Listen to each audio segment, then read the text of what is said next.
பானுப்பிரியாவைப் போல நடிகை சீதாவும் பார்த்திபனை விவாகரத்து செய்த பின்னர் வெள்ளித்திரை வாய்ப்பு கிடைக்காமல் போனதும் சின்னத்திரையில் நடிக்க துவங்கினார். அந்த வகையில் இவர் நடித்த வேலன், சமரசம், பெண், இதயம் போன்ற சீரியல்கள் நல்ல வரவேற்பை பெற்றது.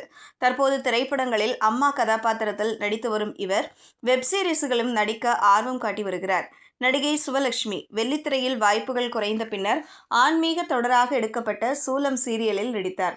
இந்த தொடர் இவரை பட்டி தொட்டி எங்கும் பிரபலமாக்கியது. இந்த தொடர் முடிவடைந்த கையோடு வீட்டில் பார்த்த டாக்டர் மாப்பிள்ளையை திருமணம் செய்து கொண்டு வெளிநாட்டில் செட்டில் ஆனார். நடிகை அம்பிகாவும் திருமணமாகி குழந்தைகள் பிறந்த பின்னர் வெள்ளித்திரை வாய்ப்பு கிடைக்காமல் போக இப்போது சின்னத்திரை சீரியல்களில் நடித்து வருகிறார். இவர் சன் டிவியில் நடித்த நாயகி, அருவி தொடர்களுக்கு நல்ல வரவேற்பு கிடைத்தது.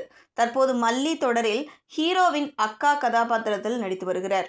தமிழ் சினிமா ரசிகர்கள் கோவில் கட்டி வழிபட்ட நடிகை என்கிற பெருமைக்குரியவர்தான் குஷ்பு. வெள்ளித்திரையில் கதாநாயகி வாய்ப்பு கிடைக்காத போது சின்னத்திரை சீரியலில் கதாநாயகியாக மாறினார். அப்படி அவர் நடித்த கல்கி, பார்த்த ஞாபகம், லக்ஷ்மி ஸ்டோர்ஸ் போன்ற தொடர்கள் நல்ல வரவேற்பை பெற்றது.